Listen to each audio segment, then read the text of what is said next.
Hi everyone, my name is Christina Hardy and today's presentation is about chart patterns. And first I just want to thank everybody that is joining me live. It's very exciting. And I also really want to thank the EA Zoom meeting group and Evolutionary Astrology for inviting me to present. It's a real honor to be able to do so. And as I was speaking to Linda before we started, there was quite a learning curve here for me for some of the chart patterns, which I had not been aware of. So I really appreciate this opportunity to learn myself and to grow my understanding and awareness of chart patterns. So I definitely welcome questions, but I think I'm going to, there's a lot of information. We've got 7 different chart patterns, and I am going to be using a chart as an example after I describe the pattern. So I think the best thing to do is to wait with questions until afterwards, if probably would be the best. And so please jot notes for any questions that you might have as we go along. So I'm going to go ahead and get started.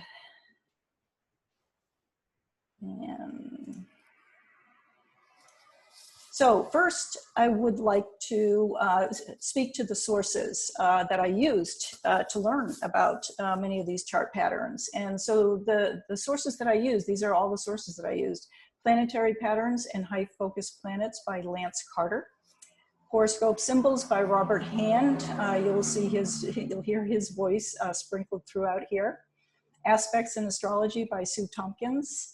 And also for the Yod, there's a wonderful audio recording, and also the transcript is typed up about the Yod, which, as you know, Stephen Forrest can be just a delight to listen to. So it doesn't cost very much. You just need to go to his website to get that, to pull that down.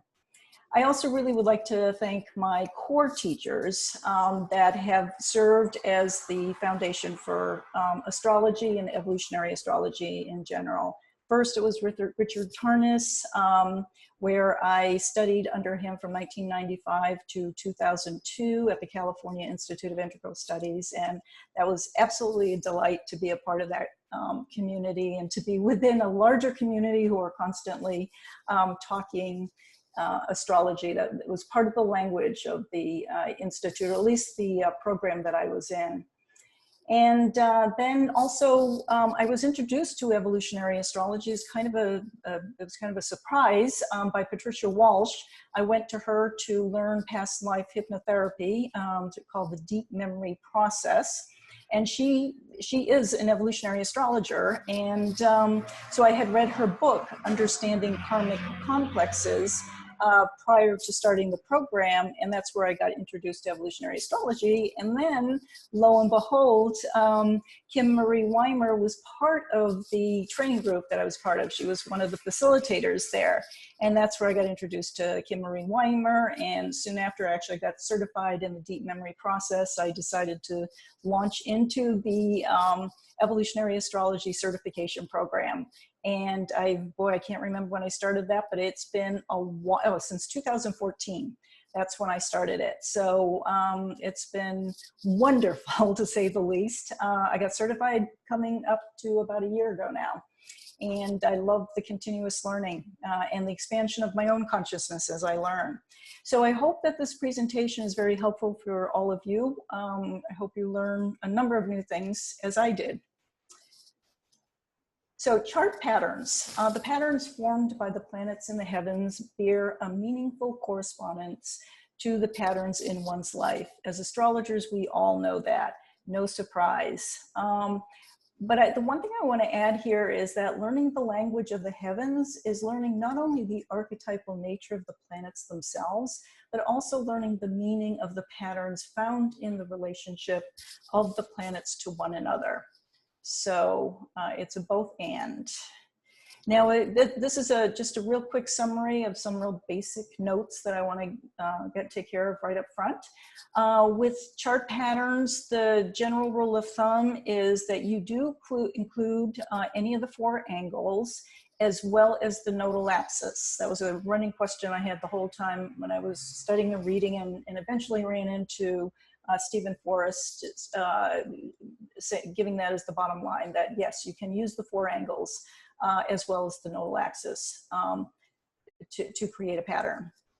And then the other thing is these are the orbs that I am using. I use Evolutionary Astrology's tighter orbs, tighter than the standard orb, with the conjunctions, the squares, and the trines and the oppositions, all 5-degree orbs.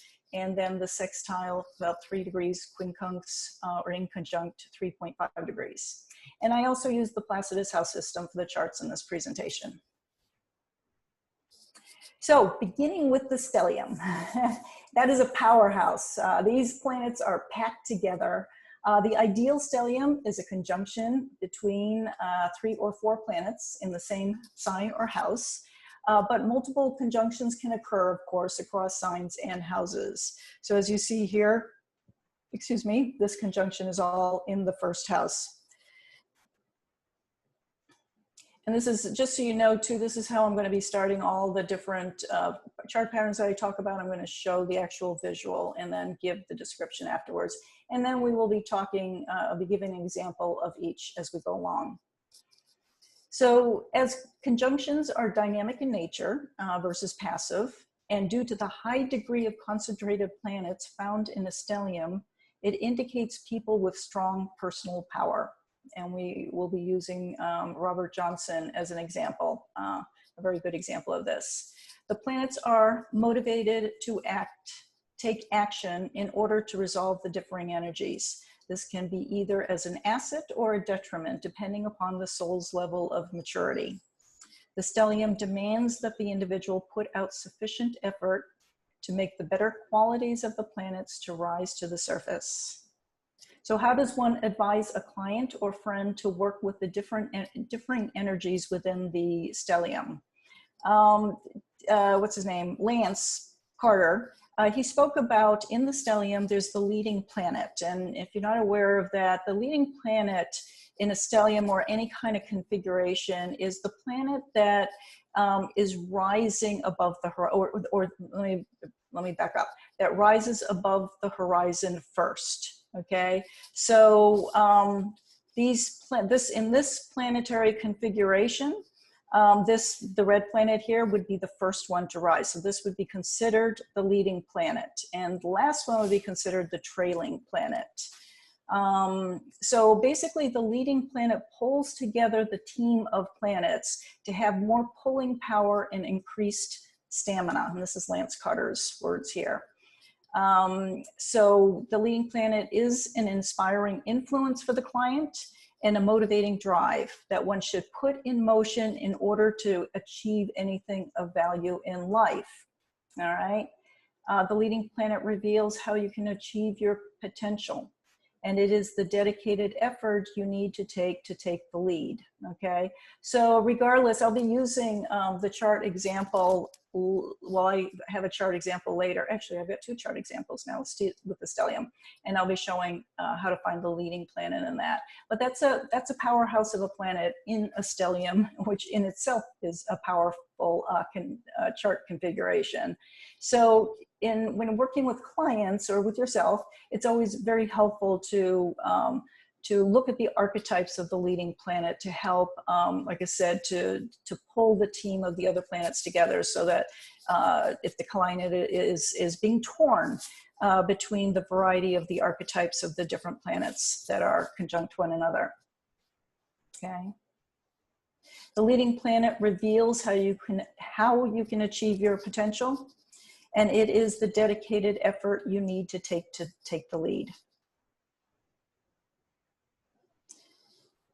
And also too, it kind of goes without saying, but in transit, when transits are coming along, it is the leading planet. The leading planet is the first planet that the transit hits too. That's the other thing I wanted to say here. So that's a stellium. Let's give the example here. Actually, I said Robert Johnson and I meant Lyndon B. Johnson, LBJ. American President, the 36th US president. He was vice president who took over after the tragic death of the Kennedy being assassinated. in November 1963. And then he won a landslide victory against Barry Goldwater for his second term in 1964. Before I move on, one of the things I want to say too, that I include with each of these charts, of course, the date, the time, the city, the state, and the Rodin rating by astro.com, so you can get a sense for the accuracy of it. Now in LBJ's case, his stellium here is it's in the first house, and the different times that I had seen, they range from 5 to 6:40 a.m. The stellium was still active, and it definitely, no surprise considering his personality. Just to give you an example here, I mean, he's got a Mars-Sun conjunction, really showing Johnson's power of assertion. As senator, he became known for his domineering personality and his aggressive coercion of powerful politicians to advance legislation.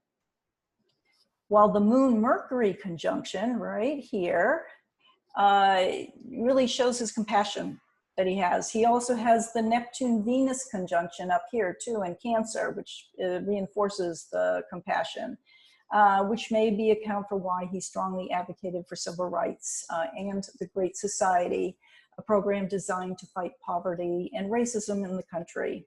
He also, as president, and also as senator, he was a real advocate for many social welfare programs, such as Medicare, to help underprivileged Americans. So we see this real powerful personalities, and then not only with the Sun-Mars conjunction in the first house, Cardinal house, he has Jupiter in Leo with the Leo ascendant on the ascendant here too. And this can be considered, I'm not including this as part of the stellium because it is out of sign.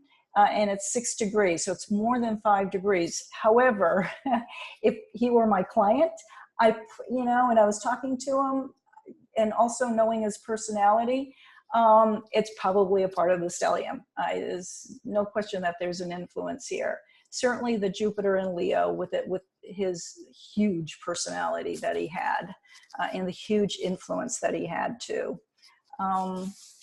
But the shadow side of his Mars here in the first house, conjunct his Sun, was, and actually probably the shadow side of the Jupiter in Leo was, he led Americans into the Vietnam War much deeper than we originally were. In 1964, Johnson was granted the power to use military force in Southeast Asia, without having to ask for an official declaration of war.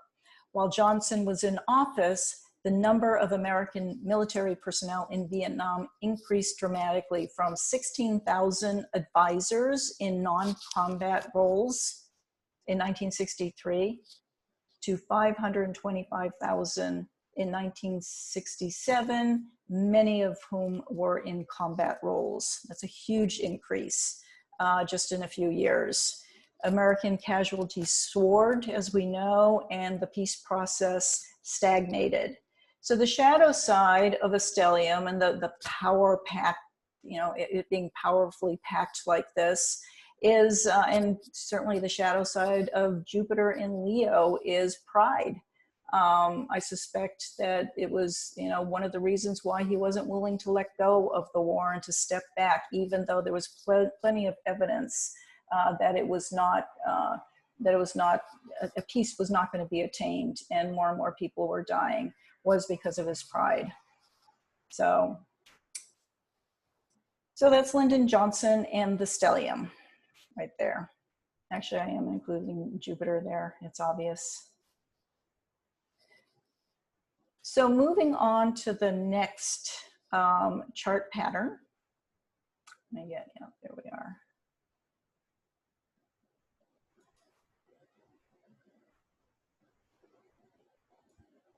Oops, okay, there's the T-Squ.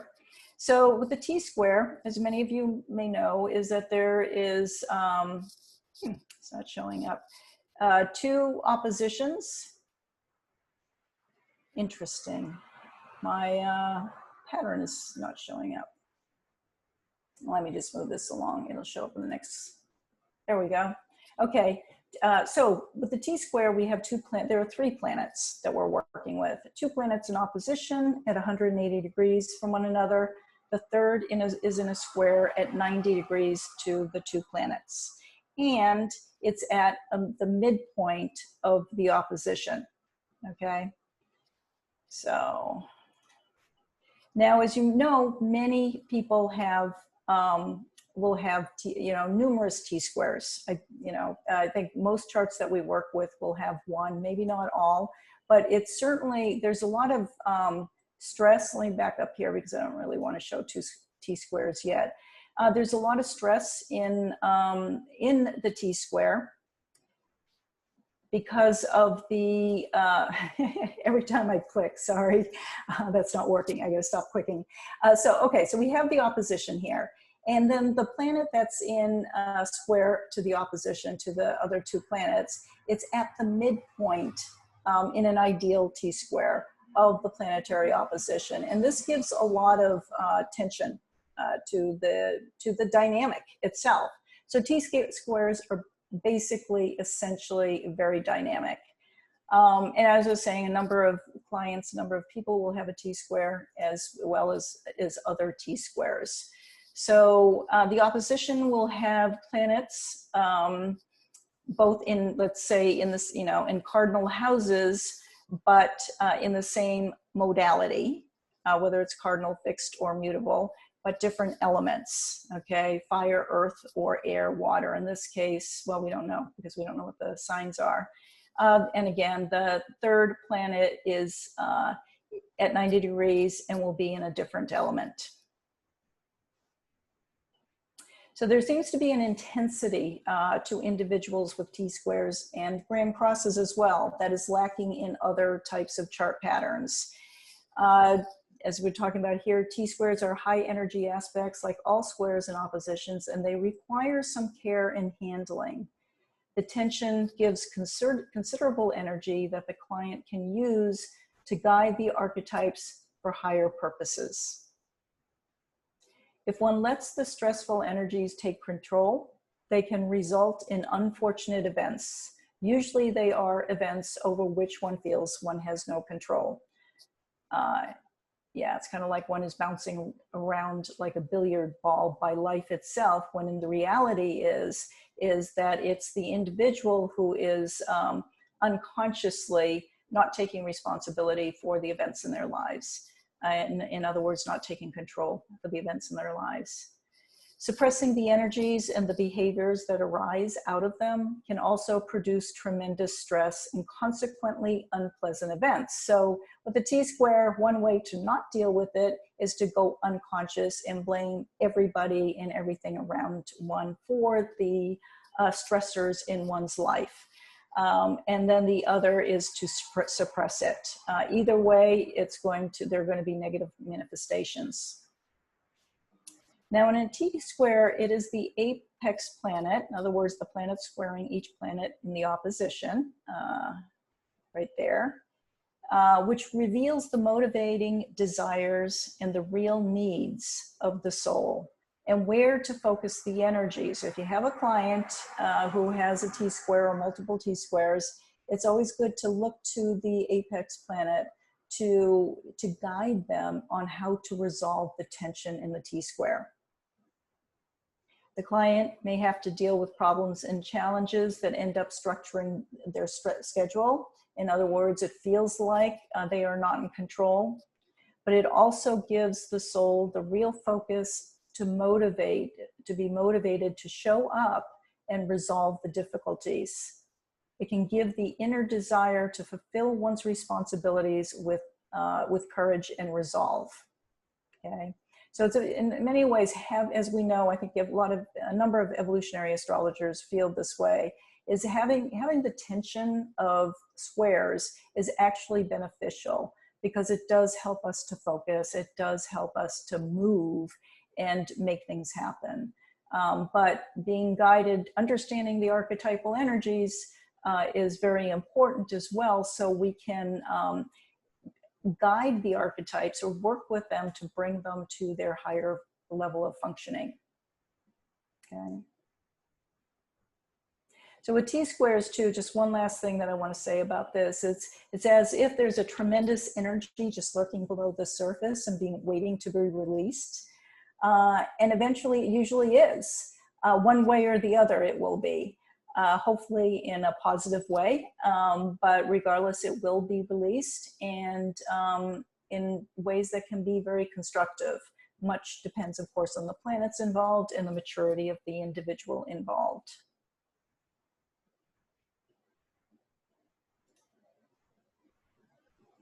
So I have a T-square chart right here, and this is actually my mother.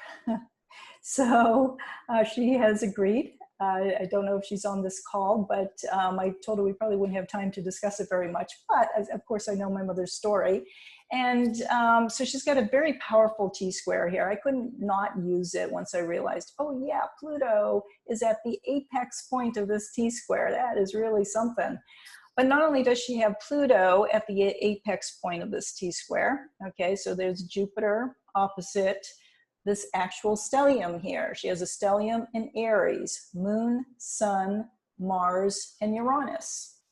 So I mentioned earlier that I was going to point to the leading planet of, in Lyndon B. Johnson's case, it was Jupiter, which was just rising above the horizon.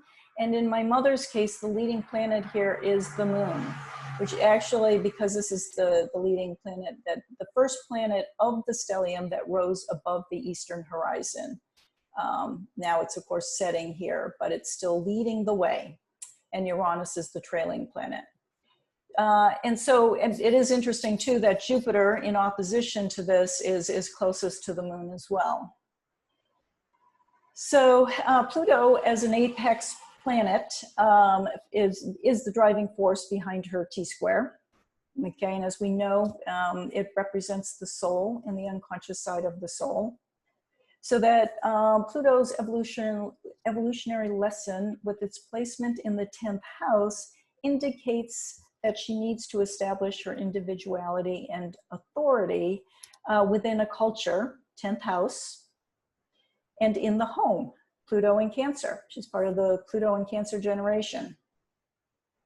The Moon is the leading planet, since it is the planet in the stellium that rose in the eastern horizon first, like I mentioned. Her authority for her emotional expression in the world and as a mother were actually very strong themes in her life. And then, of course, the powerful T-square indicates frustration, especially with 4 planets in Aries and squaring Cancer here.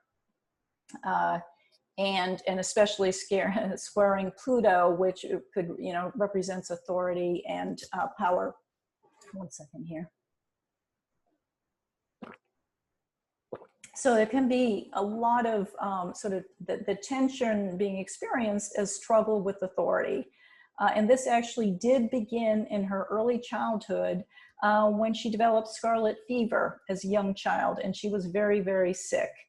She was dealing with the medical establishment and the control of the medical establishment. Part of the control was that they isolated her for long periods of time, away from family and friends. In fact, she even, well, first of all, she had to withdraw from school, but as she lived in and out of hospitals for about 3 years from the age of 9 to the age of 12. But then there were periods of time that they would put her in like a bed and breakfast so that she did not have contact with other children.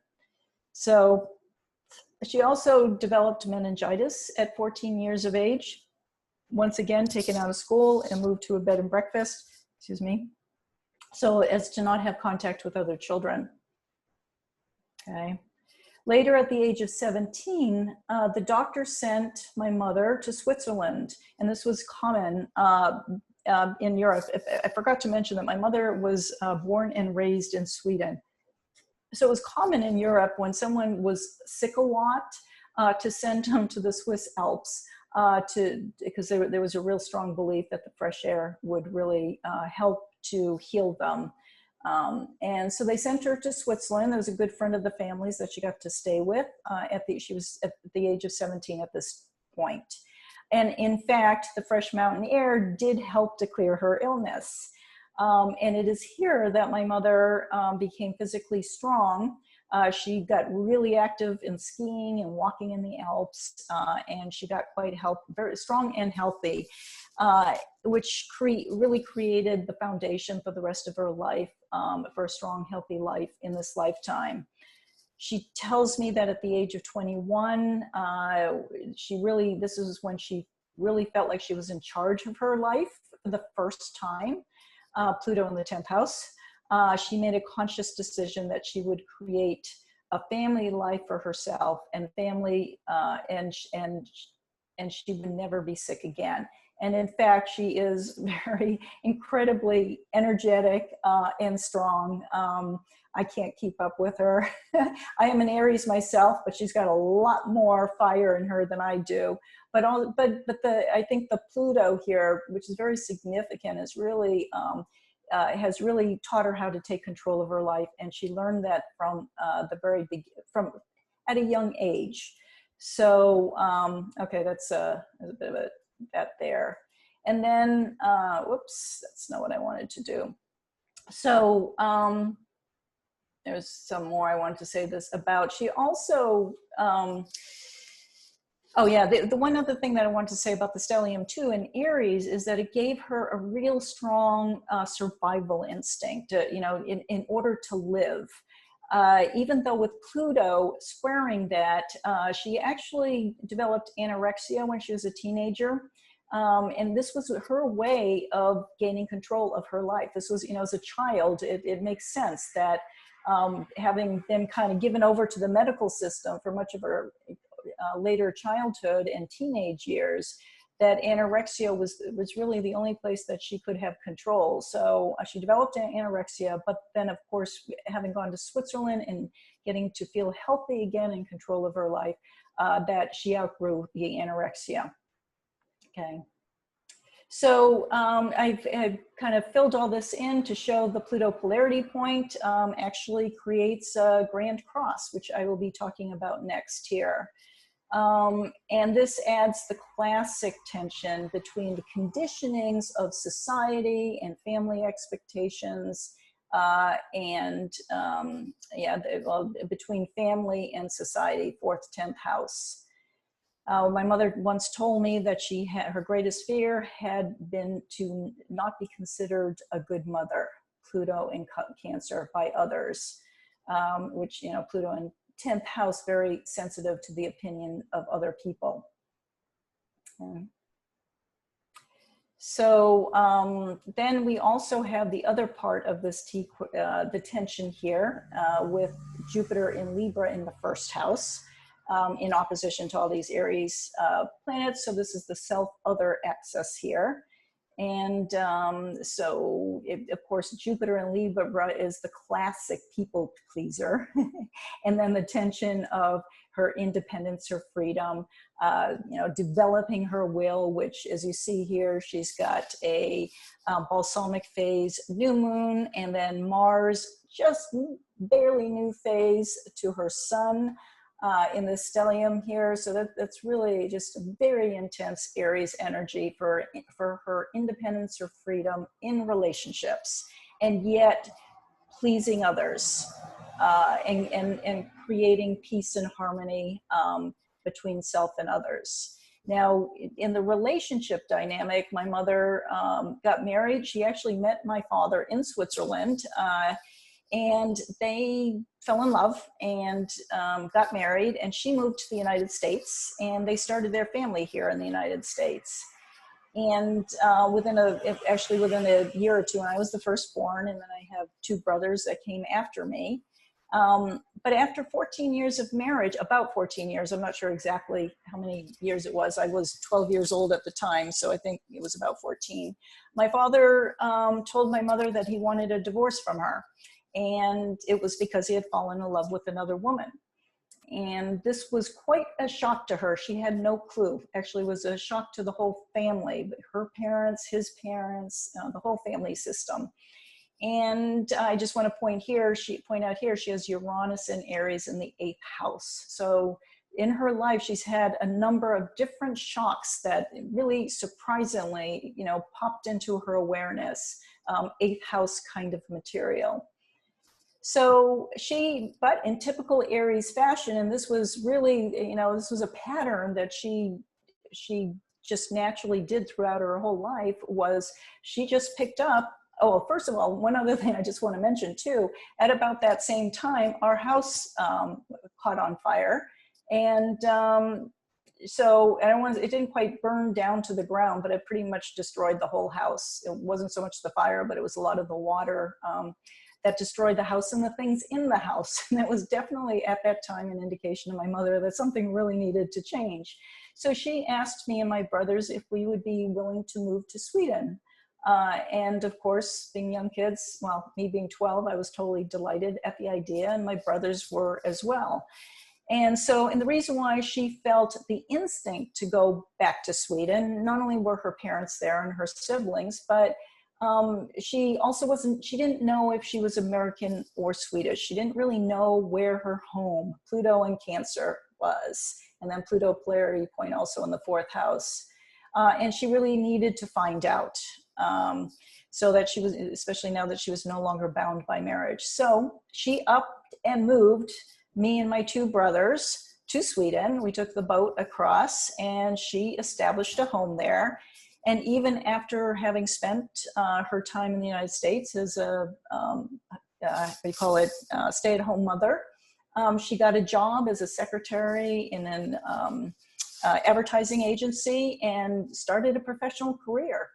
And it really struck me. I remember at the time I was around 14 or so, one of my cousins, a second cousin in Sweden, said, you know, your mother has really blossomed since she'd been here. She used to be, you know, so shy and timid, and now she's just strong and confident.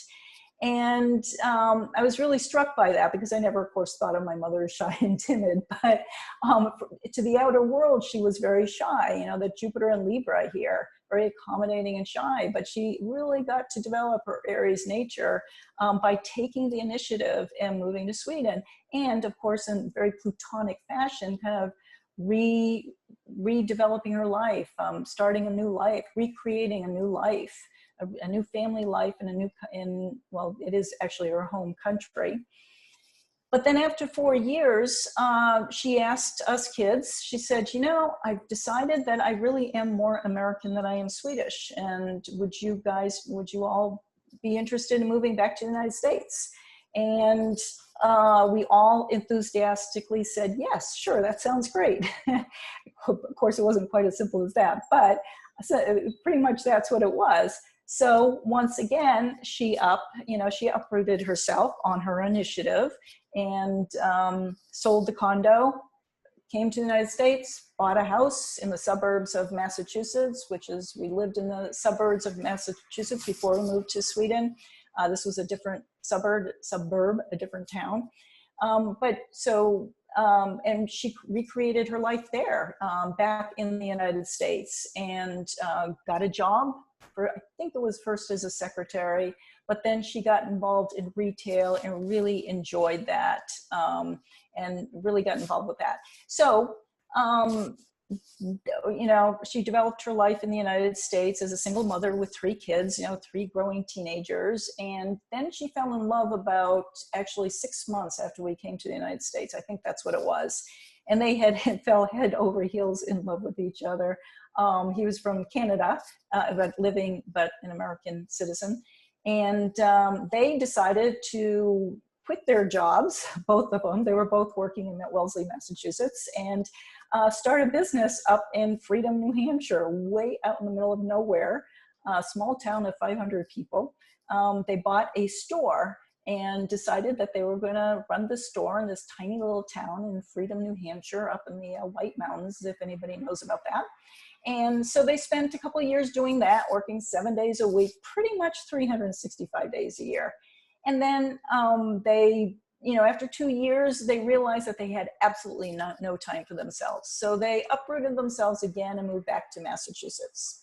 And then, so this, again, I'm not going to go into the details of this, but there was just sort of one, you know, it was like a constant shifting. And as I watched, I think that the main thing that I just want to get across here with this T-Squ, and then because she has activated and taken charge of her life as a mother and building the family that she wants, I really have seen her just, you know, really grow, and to the point where she also then eventually started her own business up in Vermont. They eventually moved. Oh, they moved a few times, but she has no, it's like most people drag their feet when they need to sell a house and move and everything. And she just, when she decides she needs to move, not only does she usually sell the house right away, she buys a house quickly and she does all the moving. And before you know it, she's settled into her new home. And that, I think, is really iconic for this, you know, Pluto in Cancer in the 10th house with this T-Squ and the Grand Cross, just really establishing and being in control of her life, despite the circumstances, and despite having the rug pulled out from under her numerous times. And believe me, there's more than that, but Uranus in the 8th house really, you know, shock one after the other. And she enthusiastically, without complaining, would just up and move and do whatever she needed to do. She really would face the problem. And that, I think, is classic T-Squ. I think Pluto helps with this. And there may have been some real sort of, you know, major real death rebirth because of Pluto. But if somebody, you know, had Saturn, or they had the sun, or they had the moon here, or Jupiter here, I think you still would find, in most cases, in a T-Squ, the ability to face life's challenges. So, moving on. So moving to the Grand Cross. With the Grand Cross, you have 4 planets, 2 oppositions, and 4 squares. So there's one opposition, there's another opposition. This is a square, 90-degree square. This is another 90-degree square, another 90-degree square, and another 90-degree square. So as you can imagine, with the Grand Cross, there's a lot of dynamic tension in a Grand Cross, and it brings a lot of positive and difficulty as well.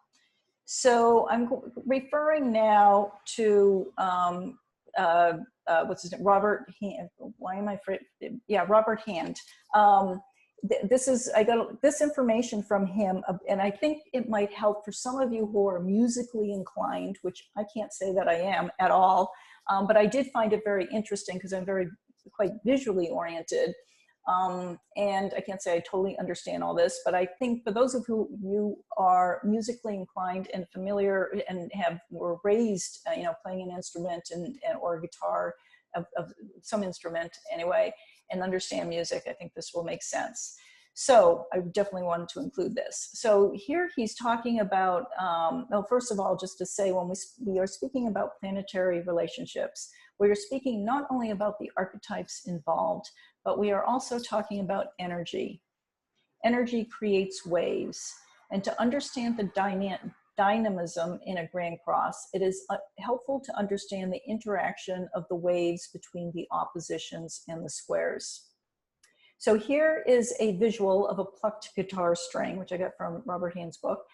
It shows that it doesn't just have one tone. So when you pluck a guitar string, it creates many overtones. The fundamental tone, which is this one right here, this one singular wave, okay, is the full wave. It also produces an overtone, the first overtone, which is half of the single wave. And another overtone will be produced, which is, whoops, didn't mean to click. I am click happy. Okay, then it produces another overtone, which is the second overtone, which cuts the first fundamental tone in thirds, okay? And then the third overtone breaks the fundamental tone into fourths. There it is.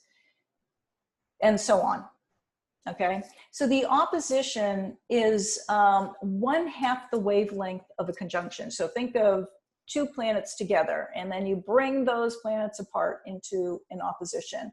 That is 1/2 of a wavelength of the conjunction. A square will be 1/4 the wavelength of a conjunction. Okay. What makes the grand square so dynamic is that the first overtones of the opposition are in exactly the same shape and position as the waves formed by the squares.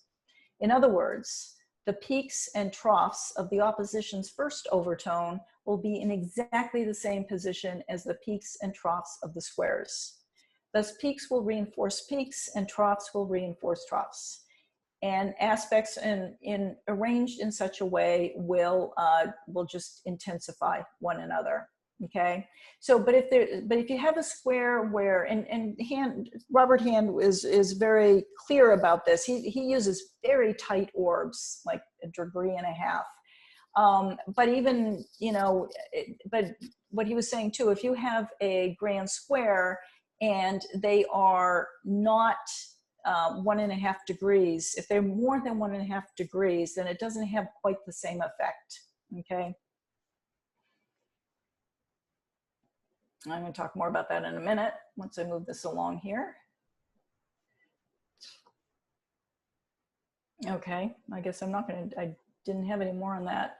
I thought I had more. Okay, but I guess I do just want to reinforce, because I've read this, it's the importance of the grand square is, do I have a picture here? Yeah, no, I don't. Interesting. Let me go back to the picture. I do want to show you something here. Okay, the Grand Cross. So, yeah, so there is, what's happening here too is that you have this planet will be at the midpoint of these two planets. Okay, so every planet is at the midpoint of the oppositions. And that, to Robert Hand, is very significant, the fact that the planet is at the midpoint of two other planets.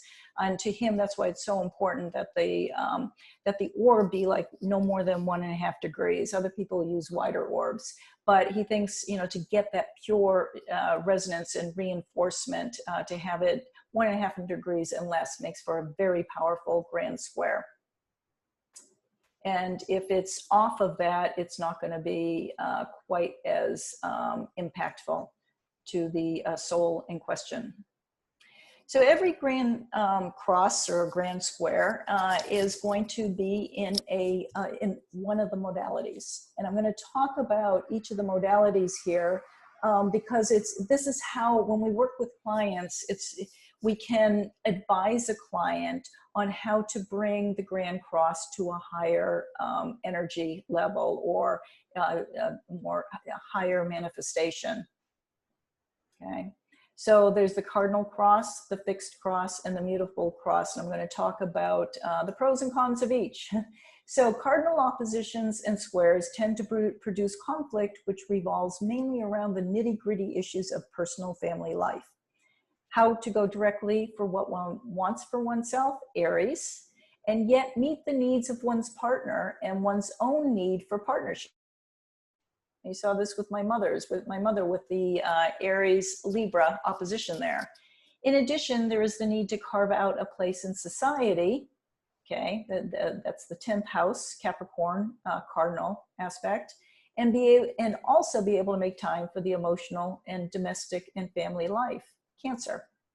Okay, the gifts, the main gift for those with cardinal hard aspects is that when confronted with conflict, the individual usually at least attempts to deal with it. The individual will tend to become unstuck from the issue by dealing with their problems head on. And that's what I saw my mother doing over and over and over again throughout my life. Challenges, although they can face their issues head on, it can be done in a way without much forethought or planning. It's very Aries, you know, just kind of jumping in, doing it, and figuring it out as they go along. Because of their drive, another challenge would be, because of their drive, these are the individuals who would have the tendency towards the type A personality, where it seems like their lives are in a permanent state of overdrive. Due to the lack of planning, they can lead lives of continual frenzied activity. They will start things, but not necessarily finish them. There can be little sense of personal limitation and may rebel against constraints and restrictions to the point that they get themselves in trouble with authority when insisting that they do things their own way. Okay, that's definitely the cardinal energy. And they generally lack poise, patience, or calmness to their approach to things. Okay, things to look for in the cardinal grand square or grand cross. Now the fixed cross, grand cross, gift would be those in those charts with fixed oppositions and squares predominate are generally reliable, stable, determined, and resistant to change. Persistent and reliability or reliable fixity make for great strength and willpower. The unyielding quality of fixity is both its greatest virtue and its greatest failing, coupled with an awareness of where it's best to hold on to and when it's best to let go. Fixity can provide the strength that makes the accomplishment of great things possible. However, many of them have trouble letting go. It can make for lack of adaptability and an almost allergic reaction to change. Fixed hard aspects usually require that something needs to be let go of in order for some sort of resolution to occur. So that when confronting a difficulty, the fixity can either respond by either one, stubbornly continuing the behavior or attitude that created the problem in the first place and putting up with the situation, basically shutting down and going unconscious, or chipping away at the problem slowly, carefully, and determinedly. A fixed person has great willpower and enormous energy at its disposal once it gets going, kind of like the bull. But all too often, the fixity chooses to conserve energy rather than expend it. In these situations, change comes rarely but explosively to the fixed type. So many of us know fixed grand crosses can, they can definitely fall into a rut. Yeah, and then dig a deeper and deeper and deeper hole to themselves. But the thing with all that tension, it's inevitable that something is going to explode and basically, poke them to move and shift and do something. By the way, the one thing I forgot to say, these, modalities for the Grand Cross that I'm talking about here, actually, I mentioned, this comes from Sue Tompkins. All of this is coming from Sue Tompkins and her aspects in astrology. The mutable cross with Gemini, Virgo, Sagittarius, and Pisces, the gifts are the mutable signs are involved with ideas and the gathering of knowledge or ideals in some way. They are constantly learning and integrating information. The joy of its adaptability and flexibility. Not being goal-directed, the mutable type is far more able to live from moment to moment than either the cardinal or the fixed. This does not worry the mutable person, for they are not concerned with achievement so much as being free to search and quest. The best careers for the mutable Grand Cross person or a mutable dominant person is education in communication and service to others, the Virgo. They are most at home in occupations which require change and flexibility. Now, the challenges to the mutable cross would be when confronted with a problem in classic mutable type behavior, they will deal with the situation by avoiding it altogether. For the type, they usually will do anything as long as it avoids confrontation, and they can keep themselves easily distracted with their usually very many interests. Other problems that can occur are a lack of consistency and a tendency to bend far too easily. At worst, people may be aimless and vacillating. Mutability needs to learn to focus its energies. The scattering of thought as well as action often gives rise to difficulty in the individual being able to see things in perspective. Thus, there is a tendency to worry. There is also often great nervous tension and to live in a permanent state of flux. In this case, look to Mars to how the mutable person may get drive and direction. Of course, if Mars is in Pisces or if Mars is conjunct Neptune, maybe that's kind of reinforcing an issue. but that is also, then the other thing would be, I mean, it's certainly, you know, spiritual, engaging with spiritual growth, or if and this is where I'm talking about Mars in Neptune, Mars in Pisces or conjunct Neptune, then in that case, you know, using spiritual growth as an inspiration, and also as an opportunity to gain a bigger picture, so not getting lost into the anxiety of the moment, would be one way. But also certainly with the mutable cross, looking for any other T-squares in the chart that can help push them to get them focused and moving in a certain direction with a goal.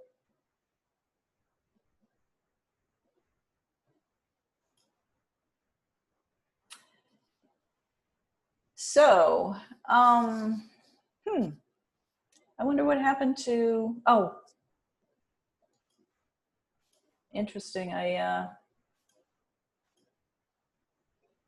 Okay, well, I guess with my mother, I talked about the Grand Cross. I guess that was the Grand Cross. I used my mother for the T-Square and the Grand Cross. I could have sworn I had another person to talk about there, but I guess not. All right. Okay, so moving on to the Grand Trine. And these are 3 planets that are connected by 120-degree angles between them. And it is the same, usually. No, it doesn't always have to be. They could be out of, you know, they could still be within a 5-degree orb for a 120-degree angle, but be out of, be in different elements, okay? So with the Grand Trine, it's kind of like riding a huge wave, you know, the universe is supporting you from underneath you as you're moving along. The energy can flow smoothly and quickly, but there can also be problems if one does not try to break out of behavioral ruts. Okay, so there can be plenty of energy for any activity related to the symbolism of the planets involved, and the energy will flow smoothly. This is the positive. While it may seem to others that luck simply falls into a personal lap with these configurations, it is more accurate to say that the person knows what to do with the apparent luck and has in fact done a great deal to bring it about. It is simply that not much visible effort is involved. However, it depends upon the precision of the angles involved as to how dynamic the Grand Trine is. If none of the trines is more than 1 degree from exact, the Grand Trine appears to have much more energy than otherwise. This seems to result from the action of midpoints. In an exact Grand Trine, the midpoint of each pair of planet lies exactly opposite the 3rd factor. So here you've got 2 planets, okay? And the midpoint of these 2 planets is exactly opposite this one. So according to Robert Hand, if there's no more than 1.5 degrees difference between these 3 planets, the midpoint will be very exact, and that's highly charged, which gives actually the trine more energy to move things than normal. The behavioral rut that a Grand Trine can get caught in by kind of just expecting life to take care of them, or expecting the wave to appear at the right time and move them along and make things happen, can really create behavioral ruts. But when you have a really tight Grand Trine, according to Hand, the midpoint really helps to give the dynamism necessary to really move and to be an empowered Grand Trine.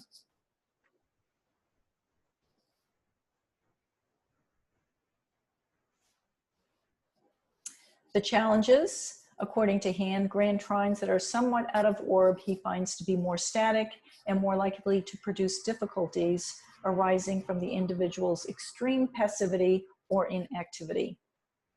In general, for the client to avoid getting stuck in a rut or only pampering oneself and not accomplishing much, he recommends calling upon the positive qualities of the Grand Trine's triplicity, whether it be fire, earth, water, or air.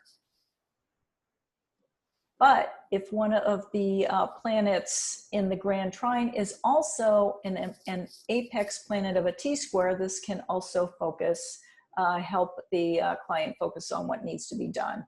And this is what that would look like here. So you got the Grand Trine, but this is the apex planet of a T-Squ. And that can also give real focus and drive to get the general Grand Trine out of ruts that they might otherwise get caught in.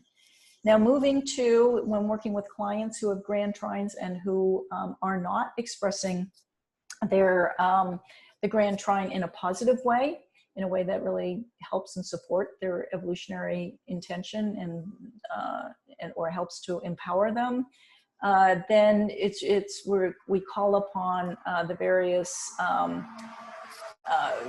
various elements and bringing the positive to the forefront. So as a counselor working with clients, that's the best way to go. So talking about the gifts and the challenges for each of the trines here. Trines in fire will increase an individual's ability to radiate warmth, enthusiasm, and enjoyment of living, as well as supporting the usual self-orientation. Fire trines usually enjoy taking risks, or rather, it doesn't occur to them that in any given situation that there is risk involved. Fire people don't see themselves as courageous because they're not aware that there is anything to be frightened of.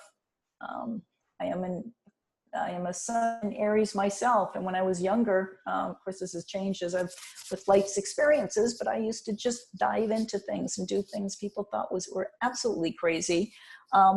And crazy, well, more, crazy and courageous, but it always surprised me when people would say that, because I personally did not feel courageous. I just felt like I had to do it. And I trusted that everything would come out fine. And so the motivation for those with trines and fire is about action and excitement. People with these aspects seem to be motivated towards the idea of being actively involved in something and retaining a feeling of being alive. There is usually an innate faith that nothing can go wrong, or that they will be protected if it does. And their confidence in this usually ensures that they do indeed escape without harm. Okay. So the challenges for the Grand Trine and fire is their unthinkingness and unreflectiveness, just jumping into the hot waters just because it's exciting or just because they're called to do so without thinking of the repercussions. And of course, addiction to action and to constant stimulation can also be an issue. Okay, Grand Trine and Earth. Earth trines uphold the status quo with respect to material life. They also increase pragmatism, realism, and reliability. People with these trines are usually buffered with respect to money issues, for example. They may be less likely to deal with poverty or fears as to where their next meal is coming from. This is because one of the primary motivations is usually concerned with being economically independent and physically secure, so that their focus, and also a lot of times, Grand Trine and Earth will be very resourceful.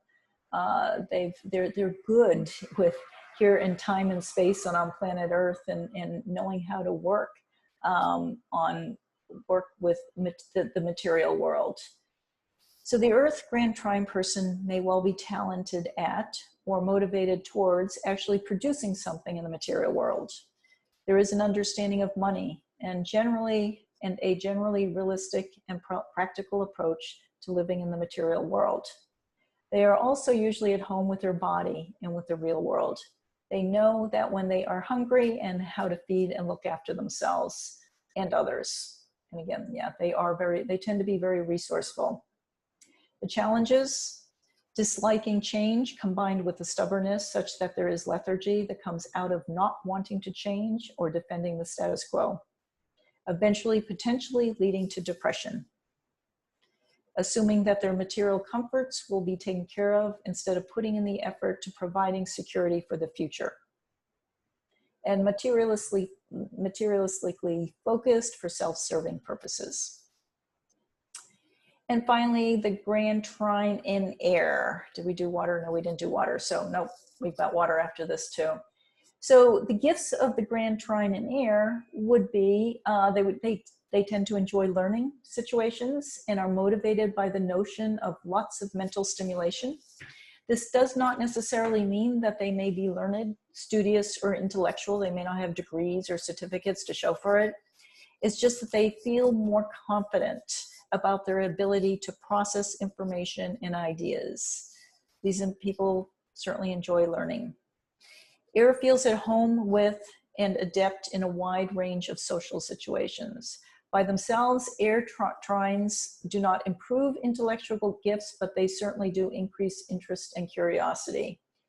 Air trines do not force an individual into learning something, and with the grand trine, they feel contented with their intellectual gifts, and thus there is no felt need to be working on them, okay? So they could be a grand air trine, you know, positive would be somebody who just absorbs information. And in a positive would be in using that information in a useful way. And that useful doesn't have to be like, you know, earth useful, but inspiring useful as well. They can be quick-witted and very facile with words and with the mind. The challenge is the contentment and self-confidence in their mental abilities can cause them to get caught in the trap of accumulating superficial knowledge, as well as superficial cleverness, as well as not growing mentally. Just even though they're constantly curious and adapting, it could be within a very narrow sphere, and because of their confidence, feeling being kind of judgmental or, you know, stuck in their beliefs and not listening to others, not expanding their beliefs. Grand trine in water. Water grand trine suggests that the individual is able to get their emotional needs met. They may have a facility at being able to hold, support, and protect others. They indicate that the individual is primarily motivated by the need for emotional security and can attune to the emotional security needs of others. The individual will have a certain sophistication with respect to their feelings. The individual will likely be in touch with the instinctual reactions to things, and they often confer an ability to experience how other people feel too. Now, this doesn't mean that they understand their feelings or that they can necessarily communicate them. The talent of the watery trine lies in the fact that the individual is able to be immediately in touch with what they feel about something. And because of that, they are better able to process their feelings if they put the effort into it. Take, for example, a heated argument between a couple where one individual has a grand water trine and has little water in their chart, and the other has little water in their chart. The soul with the grand water trine will be more able to take the argument in stride. They will be more focused on processing the feelings and to process the situation as a whole. Whereas the person who lacks water will wonder whether the disagreement spells the end of the relationship and may well blow the issue out of proportion due to their anxiety and worry. Because of the emotional dexterity of the grand trine individual, they are less likely to be subject to periodic and overwhelming passions for people, but are more centered in their emotional reality and can let the energy flow and then let it go, and without freaking out about it. Challenges. As the water grand trines can be flowing in contentment, they can also get stuck in the rut of passivity.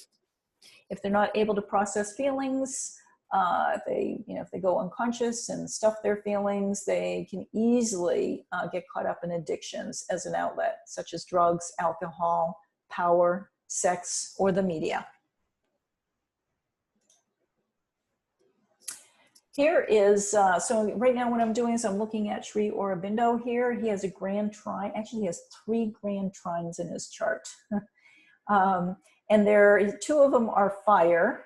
Let me see if I can get here's my cursor. 2 of them are fire. The third one is in earth and, oh no, I'm sorry. Okay, let me just point them out here. They're not all in fires. Let me look at the first one in fire here. So the moon, Neptune, and sun is in fire. There's the moon in Sagittarius, trining Neptune in Aries, trining his sun in Leo. Okay. Then he has another one, which is also moon Neptune, moon trine Neptune, And then, oh, okay, so the second one actually pulls in Venus in the earth sign. So 2 of the trines are fire and the third one is in earth, okay? And so because this is at 0 degrees, but it's close enough to actually pull in the earth. And the third one is all earth with Mercury, Saturn, and Pluto. So there's Pluto, Mercury. Oh yeah, so Mercury, he's actually got it's Mercury, Saturn, and then Pluto, 5 to 20 degrees. And he also has got it with the midheaven here. Okay, so Mercury and Saturn are exactly 15 degrees. And then that's right in between the midheaven and Pluto. So it's pulling those 2 in there. So that's pretty intense. So he was an Indian philosopher, yogi, guru, poet, and nationalist. He joined the Indian movement for independence from British rule for a while and was one of its influential leaders against the British rule. But he became a spiritual reformer later, and introducing his visions on human progress. So basically what happened here, so I'm going to start here. He actually, so he was a social activist against and did a lot of writing articles against British rule in India. And he got jailed. He was sent into jail. During his stay in jail, he had a mystical and spiritual experience, after which he moved to Pondicherry. And he actually left politics for spiritual work. And that really became the key for the rest of his life. And we can really see that here. Well, first of all, here's a leader, Sun, Jupiter in Leo, right on the first house, Leo ascendant. But the Neptune being very strongly tied in here, Neptune in Aries, is a driving force in his life. And nicely trining his moon in Sagittarius. So he developed he designed, as a leader, a spiritual practice he called integral yoga.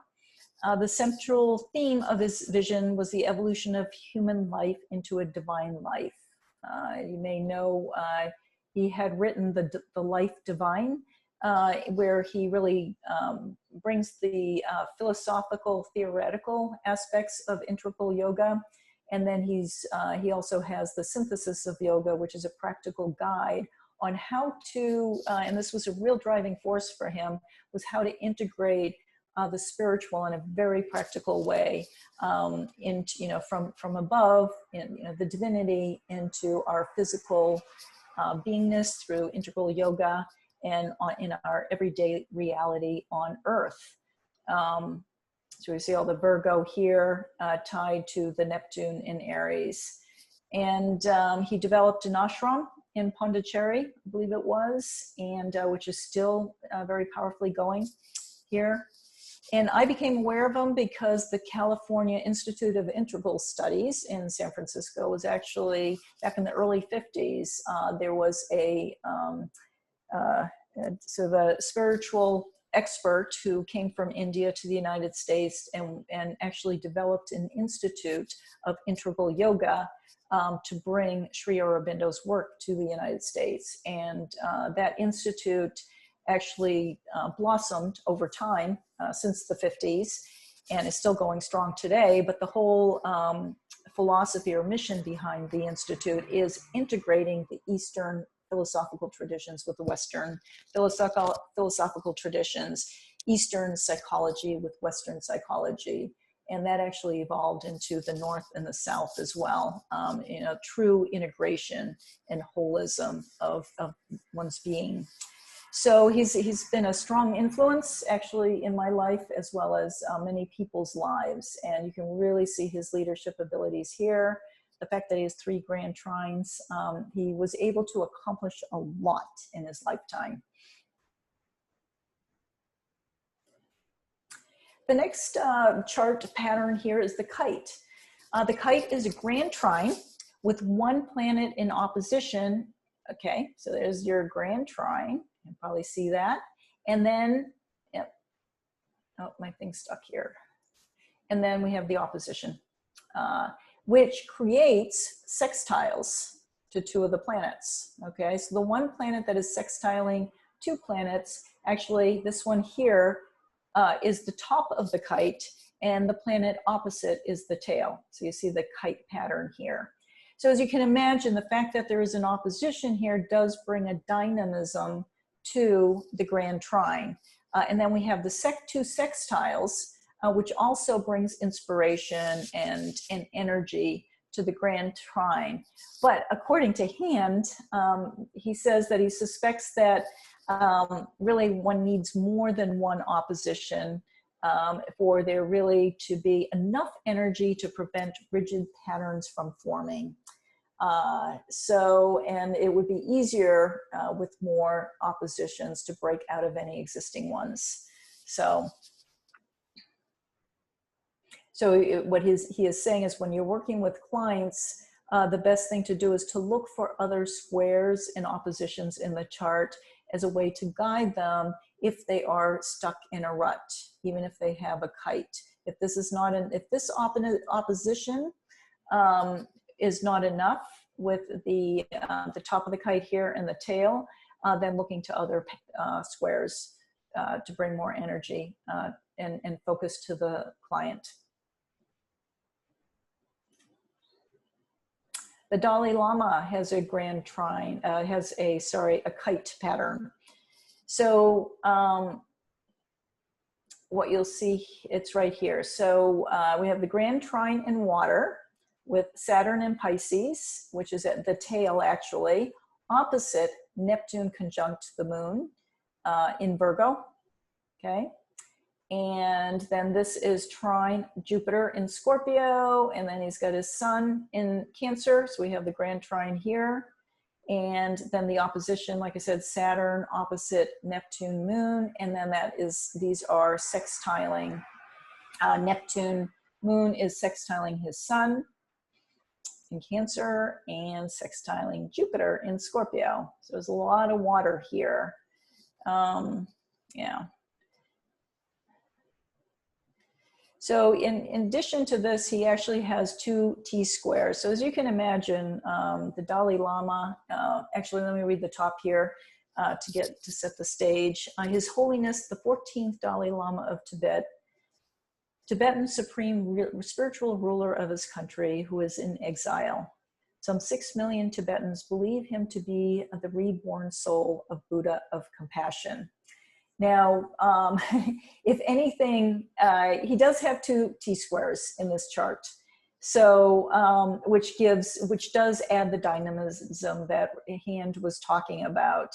But even so, with this grand trine, I mean, with Saturn in Pisces and Neptune and the moon in Virgo, I can imagine this is such a driving force in his work in the world.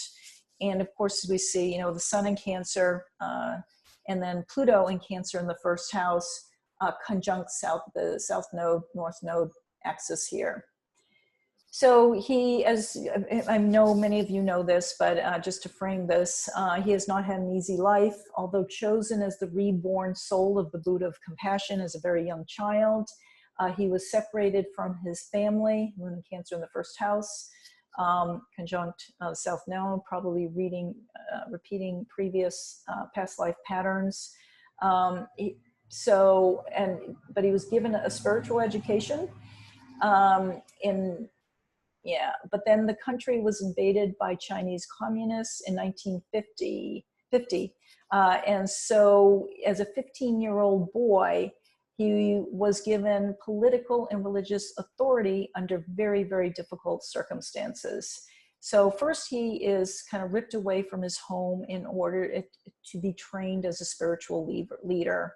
And then in his new home, he was ripped away again by the Chinese communists in 1950s. But then at the same time, he's given this incredible responsibility to be the leader, the Cancerian leader, powerful leader of a country at 15 years old.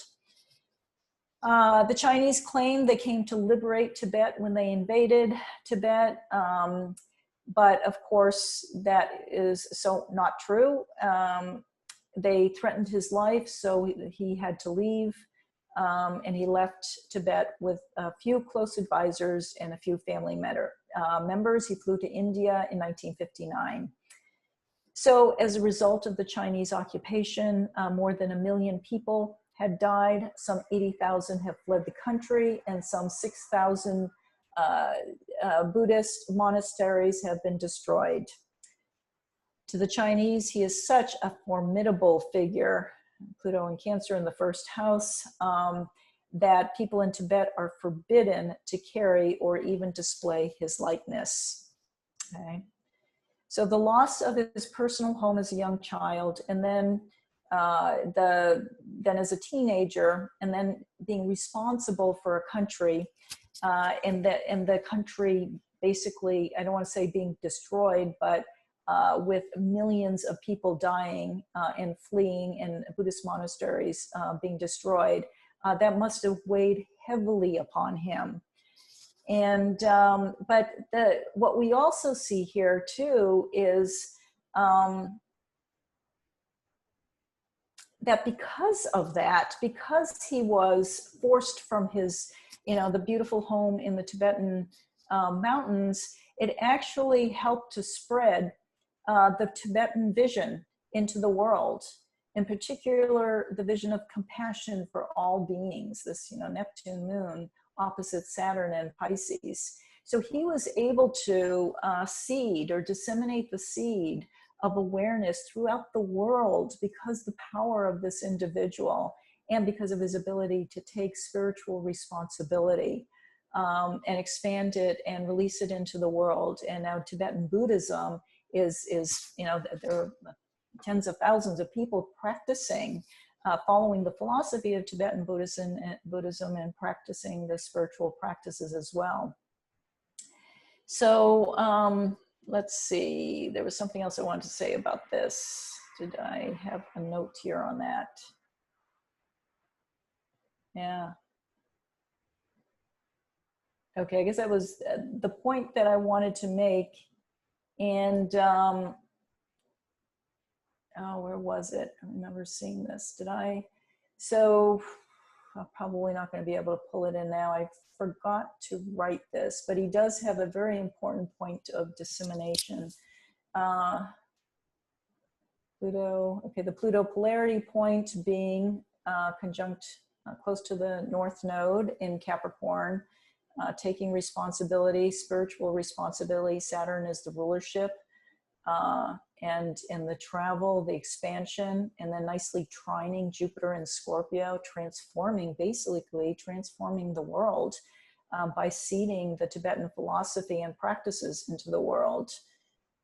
So I think this Kite here is very influential in the power that he was able to, the evolution that he was able to attain, despite the very, or maybe because of the very difficult circumstances, really utilizing the Pluto polarity point here, conjunct the North Node.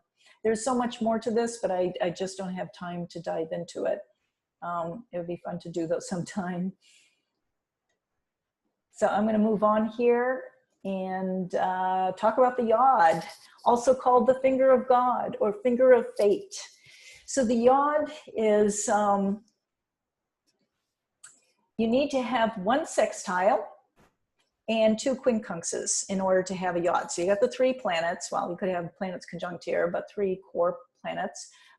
Here's the sextile, and then 2 quincunxes. 1 quincunx will be clockwise, and the other one would be counterclockwise. Yeah. Okay.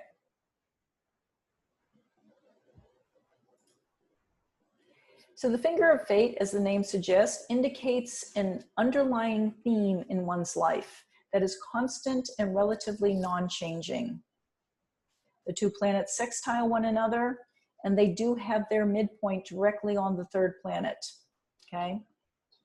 Again, hand assumes an orb of 1 to 1.5 degrees. That's the orb he uses for all midpoints and the dynamism of the midpoint.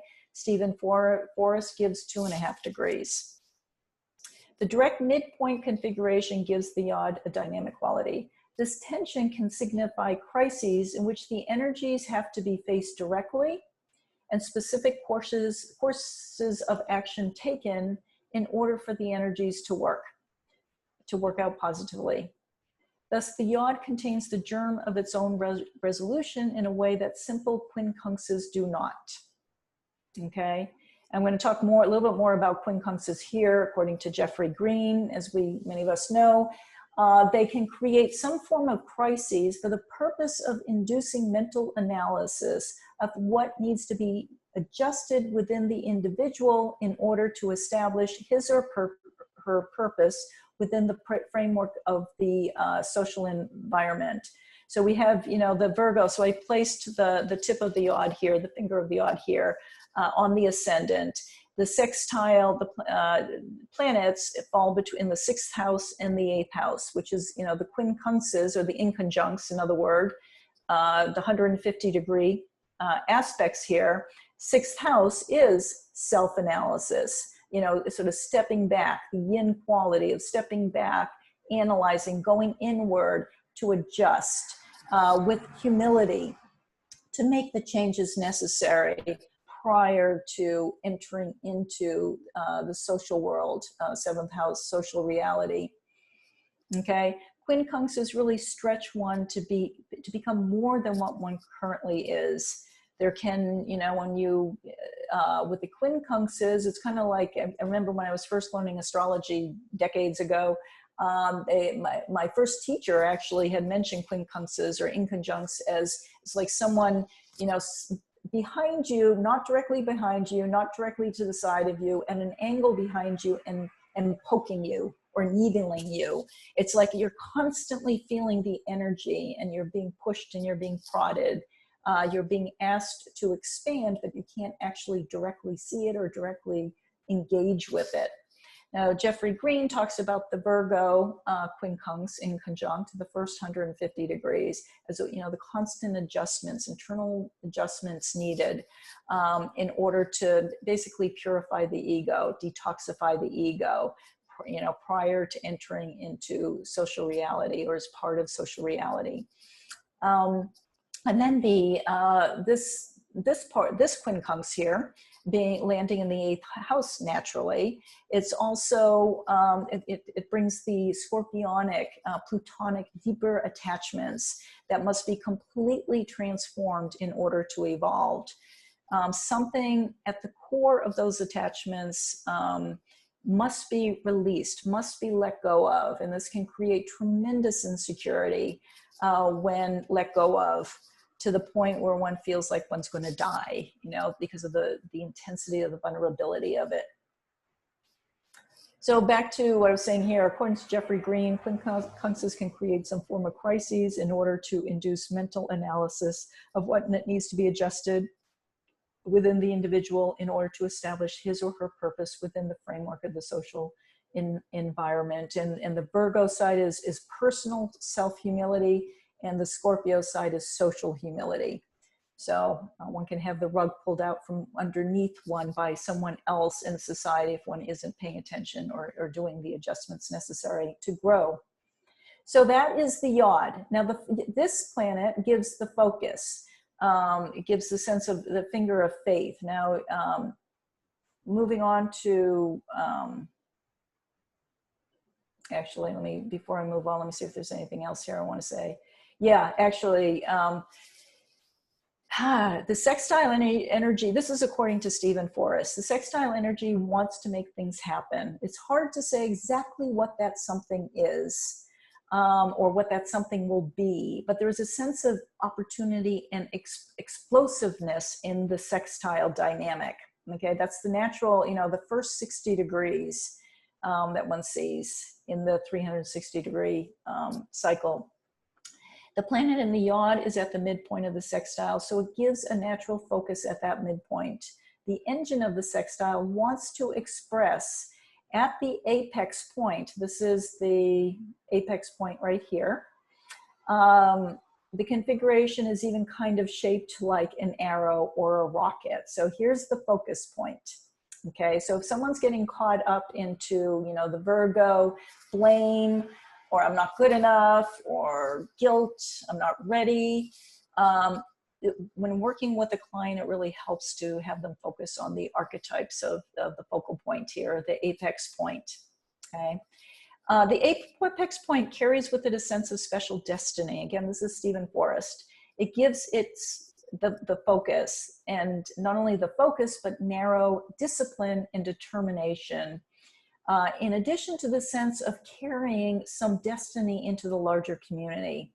And to Stephen Forrest, that's really the essence of it, of carrying a larger destiny into the community and having an impact on the lives of people whom you do not know, people with whom you have no personal karma with, and that your life has, you know, carries the symbolic weight of their lives and in their experience. So their life is like completely driven with a sense of special destiny, and that this planet will show what the archetypal nature of that destiny is, and that person, that soul, can embody that archetype. So if it's Saturn, you know, they may embody very powerfully the Saturnian archetype. If it's the moon here, then it would be embodying the moon. This is the driving force of that archetype.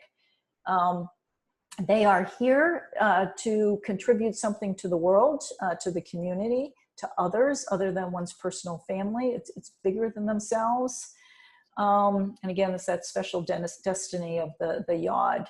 Now, the shadow side of it is that the soul with this configuration can also become so obsessed with what they came here to accomplish, that they are willing to pay any price to accomplish this project or task. Yeah, especially when it's operating unconsciously.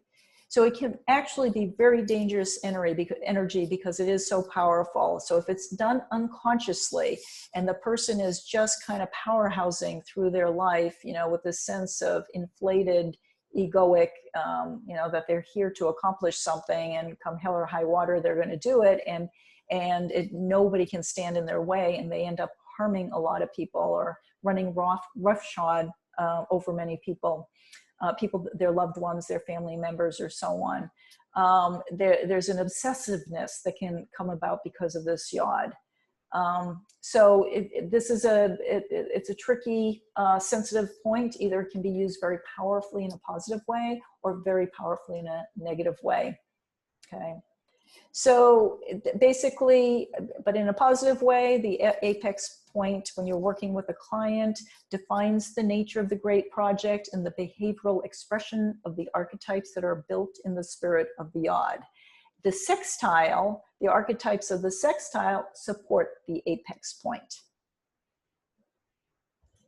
Now I got to move along here. Okay, we have Meryl Streep, lovely Meryl Streep. She has the yod in her chart. Jupiter is at the apex of that yod. And where's my cursor? There you go.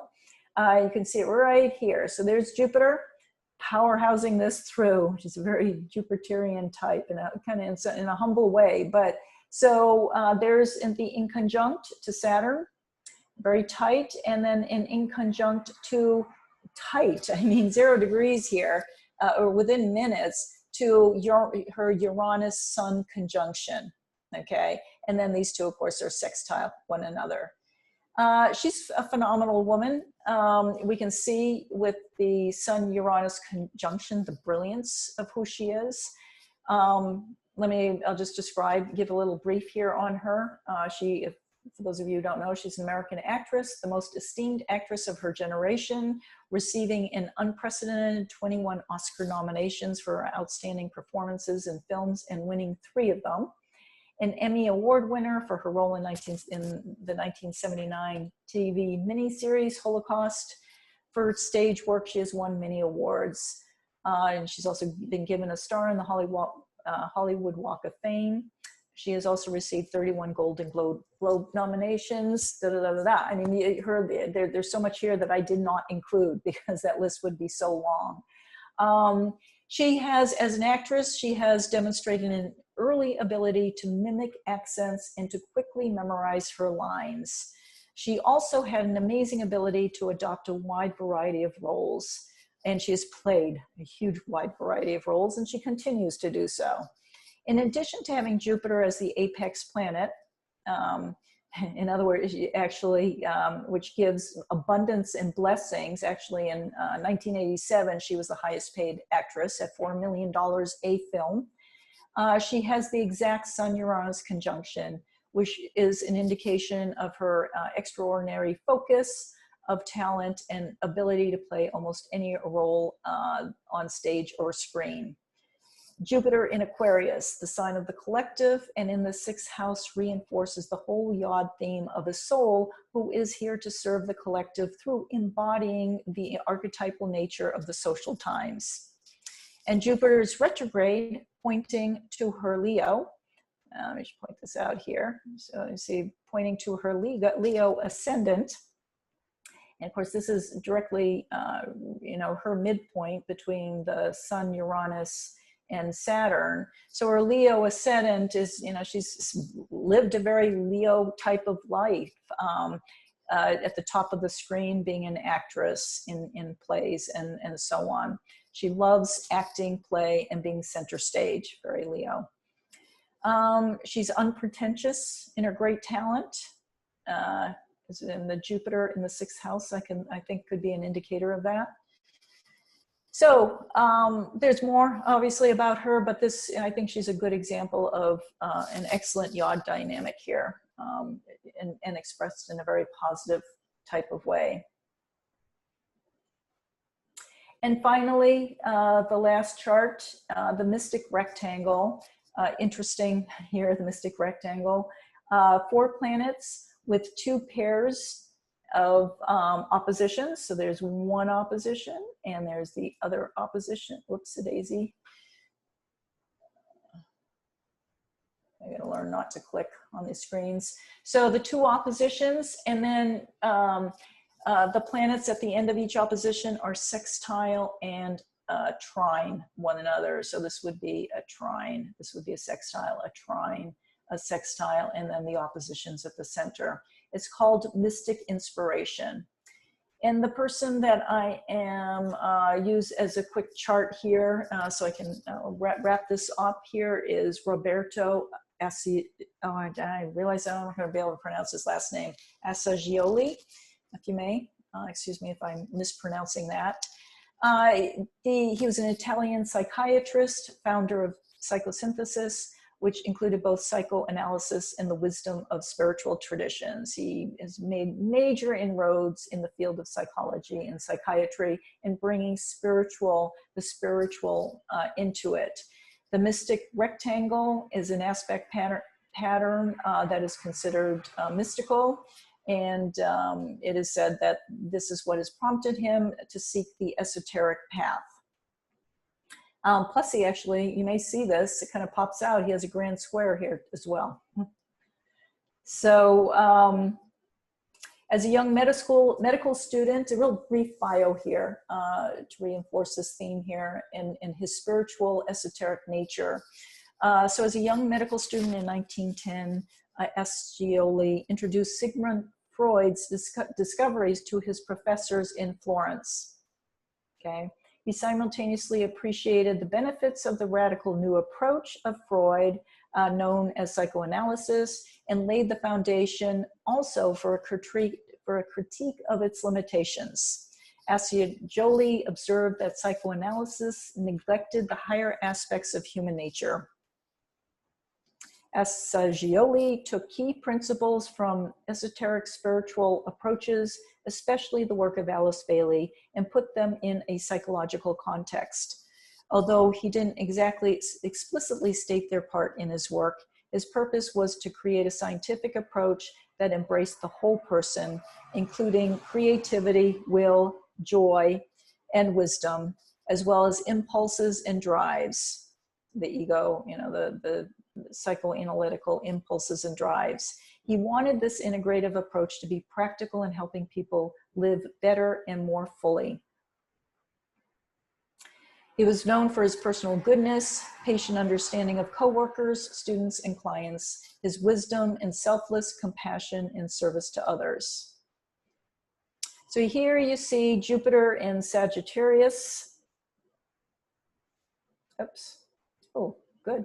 So we have Jupiter in Sagittarius. Oh, well, actually, let's start here. Saturn, Venus opposition, Pluto, Jupiter opposition, Pluto, Venus trine, Saturn, Jupiter trine, Pluto, Saturn trine, and Jupiter, Venus, Pluto, Saturn sextile, and the Jupiter, Venus sextile. And we have this lovely rectangle here, and then the oppositions.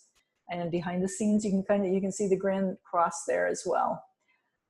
So anyway, his mysticism and his esoteric nature was a real driving force in his work, and he really seeded into the world really transformed psychology by seeding the spiritual into the psychological. So his Jupiter in Sagittarius, which, is philosophy and wisdom in the 6th house to be of service, opposite Pluto, right? So in other words, the Jupiter in Sag is conjunct his Pluto polarity point. Plus Venus is in disseminating phase trine to Pluto. So there is, there was another thing, and let's see, Venus, which is in balsamic phase to the south node. Right? Do I get that right? Let me think here. Venus, also the south node is in balsamic phase to Venus. It's gone all the way around the chart. So he's releasing to the collective. I'm just really kind of stunned by this. So in the 8th house, the esoteric, the psychological, the metaphysical, the work of the past, and his love for really contributing to society and the collective, and bringing equality across all social layers, and releasing it into the world. I lost my train of thought there. But being sextile Jupiter in Sagittarius, and then of course, Pluto being in trine to the south node and Venus. Venus is in disseminating phase, trine to Pluto, and its balsamic phase, the south node in Aquarius. He incarnated to disseminate the seed of greater social awareness, in other words, Venus in Aquarius, of the psyche, 8th house. The Saturn opposition to Venus brings the work, Saturn, to create or to incarnate and establish joy, Leo, the joy of life, into the world in a very, basically to root it in a very, 2nd house kind of way. And this being retrograded points back to the Venus in Aquarius in the 8th house. So expanding the deep, dark psyche and bringing the work of the joy to it. Saturn is in crescent phase sextile to Pluto, brings the inspiration and energy to transform psychiatry/psychology by bringing the spiritual element into the newly emerging profession of psychology at that time. And one that includes the joy and creativity of one's life, which is Jupiter and Sagittarius in the 5th house, and to the shadow realm of the psyche with Venus sextile Jupiter. So I think that is it for me. Okay, Christina, we have 2 questions for you in the chat. Okay, that's great. I'm so glad. I'm glad I didn't lose everybody. Sorry for going so long. Let me get, I'm just going to get myself out here. One second, it's just going to take a second. Okay, where is my video? So I can turn the video on. Will that allow me to do it? Start video, yes. That does it. Hi, everybody. Thanks for hanging in there. Glad you're still here. Okay, question, please. Can you see the question in the chat, or would you like me to read it out for you? I see there's, okay. What, could you please read it? I can absorb it better that way. A question from Beth in our Facebook group. She's asking, if you have multiple chart patterns such as a stellium, T-Squ, yod, mystic rectangle, and kite, how do you work with energies best? Is there an order of things or a core resolution point to help organize things? That is an excellent question. Now, oftentimes, I mean, I looked at many charts, and oftentimes, like if you had, you know, you'd find, obviously, like with the kite, you know, it's got the grand trine, but then you'd have a T-square, and you'd also have the, you know, like you were seeing in some of the charts here, where there are multiple chart patterns showing up in one person's chart. So where do you focus the energy? You know, I think evolutionary astrology is excellent as far as starting with Pluto and the nodal axis. And honestly, you know, between Pluto polarity point, and South Node, North Node, and its relationship to the chart patterns, I think that will probably start developing the story and probably start telling us as counselors where we should be focusing our energy. However, there is, now of course, then the other part too is listening to the client. Where are they stuck? You know, where are the problems lying? So once we've established, you know, say there are 3 different chart patterns in this person's chart, when they're speaking about their stuckness or their difficulties, as a counselor, it just comes natural to, it's like that chart pattern will pop up, and all of a sudden, you know, this is where you need to focus for that particular issue, that set of issues. So there isn't, so my answer here is, and maybe somebody who knows better than me would say differently, but I really instinctively, and also have never been able to do this, I don't think there's like a logical, okay, if there's a grand square, you start with that, and a grand square, a trine, and a kite, you know, you start with the grand cross, go to then you work the trine, and then you go work the kite. I don't think there is anything like that. I think it's so much the evolutionary, you know, karmic past with the evolutionary intention as it relates to the pattern and the client's issues that they're bringing to the table for the astrological reading. Thanks, Christina. That was a great answer. Okay, we have one last question from Andreas. If you have a grand cross, then you have 2 T-squares. Do you read the T-squares separately or read the whole pattern as one? Yeah, I would look at them, I would kind of build them like building blocks at first. And then I think they start integrating in our minds. But of course, you know, if the apex point of the T-square is one of the planets in the Grand Cross, then that is where my mind would go right away. You know, where is the T-square intersecting the Grand Cross? If it is, if it's not, if they're 2 separate things, then I would again be listening to the client. What are the issues? And look at the you know, the modalities and the whatchamacallit, my brain's getting tired, the elements of the Grand Cross to see what pops out. You know, and what issues are correlating with which chart pattern most strongly, and I would begin there, but then it certainly would get filled in with the secondary chart pattern. Great, thank you so much. And that brings us to the end of your meeting. Oh, okay. Sorry, oh my gosh, there's one last question. What is the... I see it. What is mystical about the mystic triangle? Sorry, rectangle. I know I keep calling them triangles. Rectangle. Good question. I don't know. That was the question that was in the back of my mind as well. Because, you know, for example, the Dalai Lama was the kite pattern, or, you know, there are many mystical souls out there, and they don't have the mystical rectangle. So yeah, it's a very, very good question. Does anybody know the answer to that? I would love to know the answer myself. Something like along the lines that when using all of those energies together, there seems to be a mystical quality about the person, like a magical, mystical quality, because they seem to cope with the difficulties in a magical kind of way. Mm-hmm.